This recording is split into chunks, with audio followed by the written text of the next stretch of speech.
All right, I'm back, everybody. We are balanced up. The next run will be coming up shortly. We're going to have some rolled out by the wonderful Helix. Hope you guys are excited for that. We've got a stretch goal determined. Let's go. 1,500 for rain for the Lizzies. The Lizzies that are maybe glizzies, maybe not. Don't eat the Lizzies. That's bad. Save them, eat the glizzies. They're different. Treat toys. Treat toys also very, very good. Love the treat toys.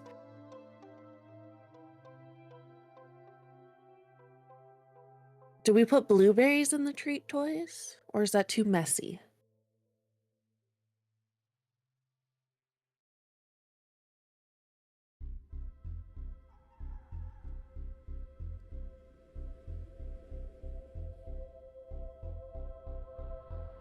It does sound very messy, like just smushed berry, blah.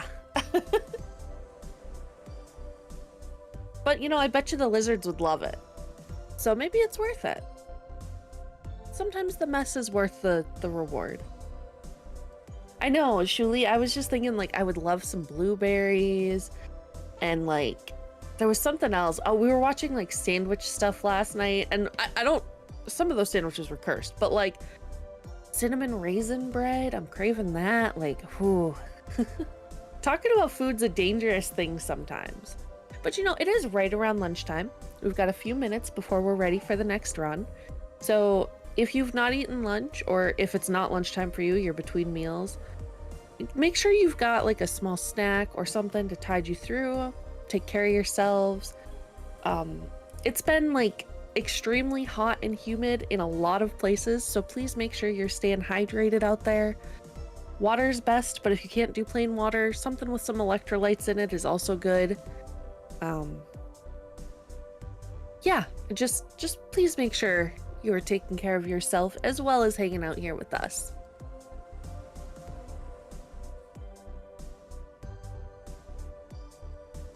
I would love some fruit. I don't think I actually have any right now, but when my husband gets home tomorrow, I'm probably gonna beg him to go bring me to the store for fruit. But anyway, fruit is delicious. It's also, fruit is normally pretty juicy, so it'll help you get hydrated a little bit in this heat. It all ties together, see? We've got this. I'm sure the carpet after the animals get treats is a time.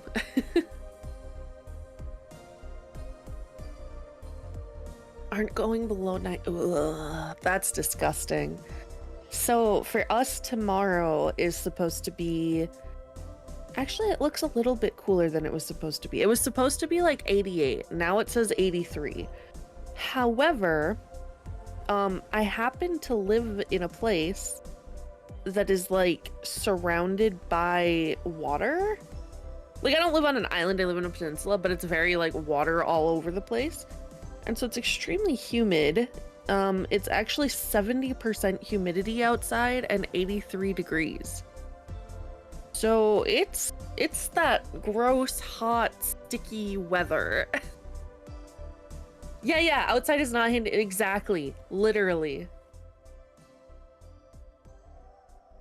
Oh, okay. So Ulvin, that's actually, it kind of sucks working the nights, but I will say that was one of the things I did enjoy about working night shift is it was always like a comfortable temperature outside in the summer because the sun had gone down and it was just like the residual heat that was left, and so it was like just comfy, you know? I'm okay, Rotten. I've actually got an air conditioner and I've got some fan airflow going, so I'm making it work. It's not too bad in my apartment right now. If it gets much hotter, it's gonna be bad, but for now, I'm okay.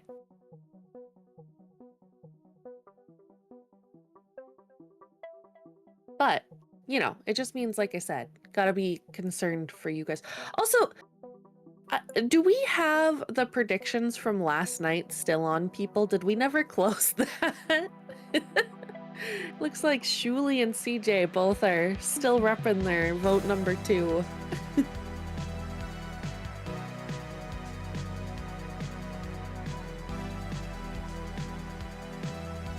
Ooh, you guys, I've heard the news. It sounds like we're ready to get rolling, literally. So don't go anywhere. We'll be back real soon.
All right, everybody, here we are. We've got Helix ready with some rolled out. And you know what? Why don't I let her go ahead and introduce it to you? Alright, hello everyone. As mentioned, I'm Helix. This is rolled out. Think Super Monkey Ball, but with more mechanics and equally refined gameplay. It's very good. Yeah, I guess I'm interrupting the chameleon twist block to put an animal in a ball and roll them around at high speeds. But which animal is the question, because, as I recall, there was a donation bid war for that. So Kit, mind telling me which animal gets the honor of being put in the ball? Golly gee, I don't think we did that yet. No. What were the... There should be... I mean, yeah, yes, so there's... It's okay. We got an axolotl. Is that might be the closest to a chameleon here.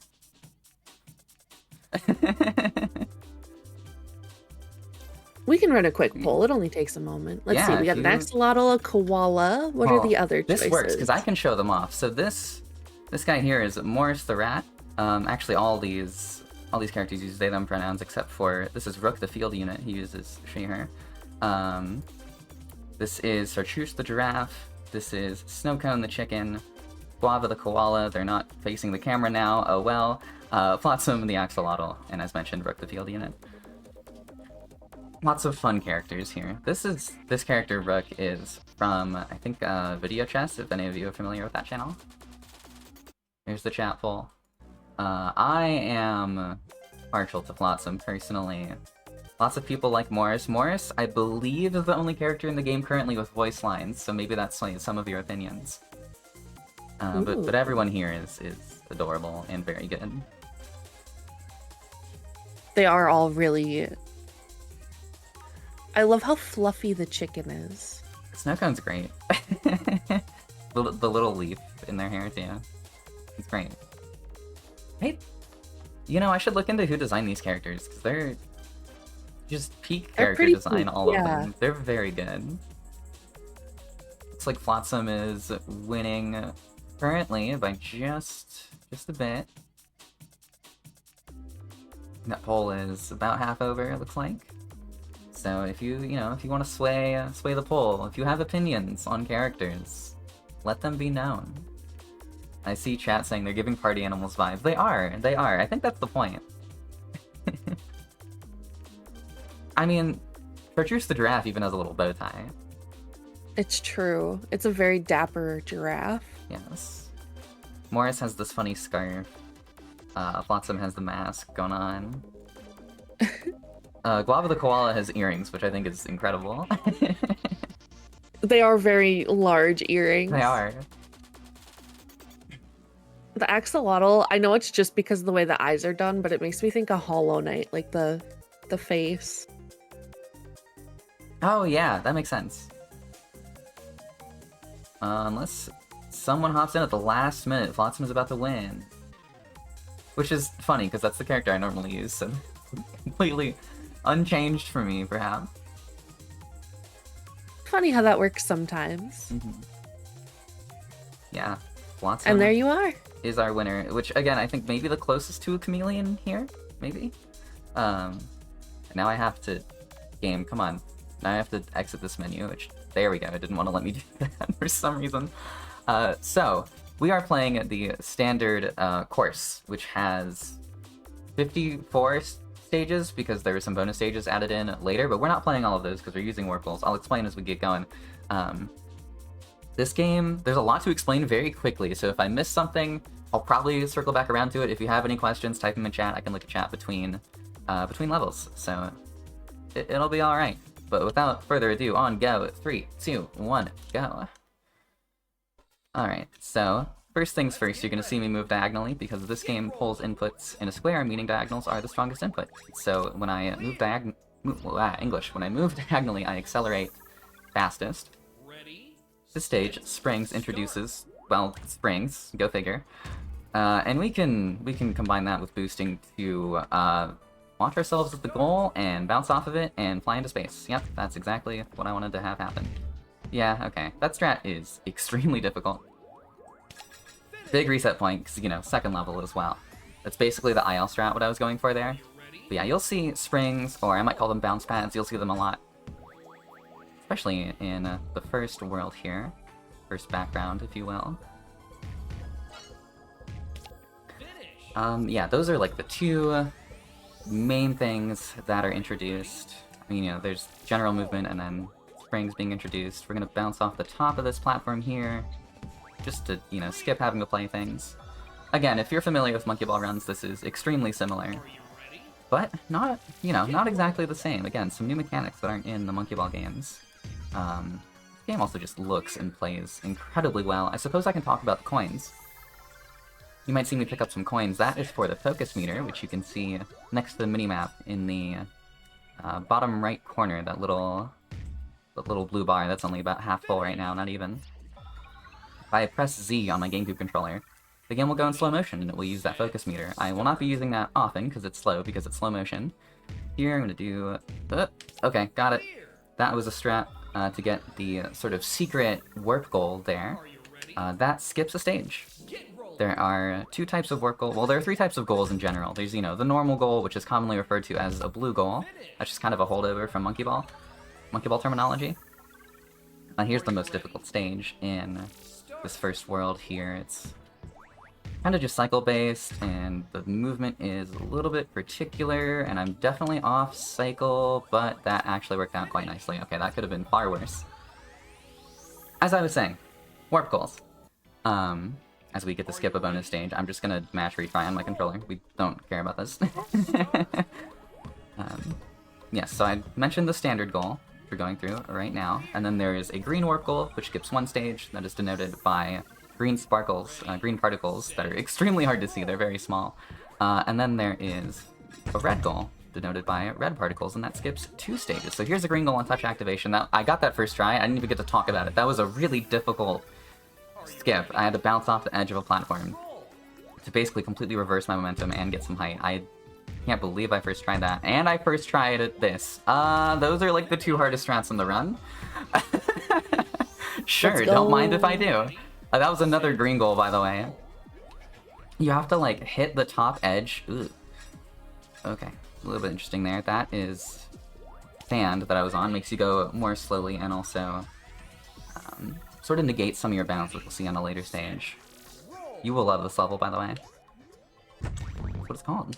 Oh, the camera's being weird to me. Okay, that's fine. We'll just get the back up. See, this is what I mean. This game goes so fast sometimes, especially when you're playing well, that like there is not enough time to talk about everything. It's kind of awesome, actually. Here is sand being used again. Gonna use a little bit of focus mode here, and still miss it. Yeah, that's how it goes. Focus mode also gives you a little bit of a, like sort of an angle indicator almost. Just so you can visualize where you're about to land. Very, very helpful on stages such as this one. Especially, you might notice the different goal designs. This goal is very thin at the bottom, and that doesn't help the strat. Here are some more springs. If you look closely, you can see the red particles on that goal. That's how you know it's a red goal, so it'll skip 2 stages. And we are out of desert and into Candy Factory. This stage is weird. We want to go through... Okay. Oh, nice. That actually could have been a lot worse. Now we just need to get through this last layer. And now find the goal. This goal is very tiny, and that hopefully does not mess me up, but it is very likely to. And now sticky floors are introduced. I will stick to these floors, regardless of which direction, you know, gravity is going. Even if I'm upside down, I will stick to the floor, but gravity will return to normal as soon as I leave the sticky floor. And I have used that here on this stage to save, like, a second or so. Call it cycle skips if you want, I suppose. More sticky floor here on Carved Tube. We are going to attempt to just ignore it completely. Turns out, sometimes we like gravity in this game. And another instance in which we will sort of abuse sticky floors to get to a warp goal here. Oh, wow, I got the fast variation of that. Almost messed it up by falling into a hole there. Cool. That was pretty quick. Okay, and this level highlights how collision is kinda weird in these games. I say these games because this is the case in Monkey Ball as well, where collision is just kind of inconsistent sometimes, especially when going at high speeds. That actually worked out quite nicely for me. Collision is better in this game, but still not perfect. It's really hard to have perfect collision in a marble roller. This is one of the hardest strats in the run. I'm gonna have to get the second cycle here. Nice, not too bad. The fact that I first tried that is huge, actually. That's another red goal, so we're skipping 2 more stages. Onto windmills. Pretty cool strat here. Nice, first try. Incredible Candy Factory. That's one of the hardest splits in the run, and that went, like, perfectly. Really can't complain about any of that. And now we finally get a little bit of a break from all the chaos with Foggy Mountain. This introduces wind, and that was some upwards wind there, so I fall a little bit more slowly. But that's, like, the main thing to talk about in this world. There's wind, and there are some stages, and it's definitely an easier split compared to what we've done so far. So Kit, if you have anything to say, now would be a fantastic time. Well, no donations to add right this minute, but this game looks awesome, actually. That does. Shout out to Twilight, and the rest of the team at Polar Bite and SkyMap Games that worked on this. Twilight is the lead developer. Yeah? I was just gonna say, is it just on Steam, or where do you Yes, pick it is it on up? Steam. You can get this on Steam. It is in early access. It has been in early access for a while. I think Twilight had to sort of pause development on this to work on some other projects. But I believe she has said that she is excited to get back to it and has some ideas.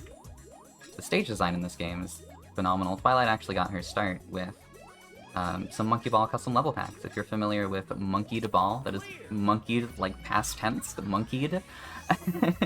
Monkeyed Ball 1 and 2 are both custom level packs that she created, and she went from those to working on this game, essentially. And also brought in some other people from the Monkey Ball community to help playtest, to help design levels. It very much is a labor of love to and from that entire community.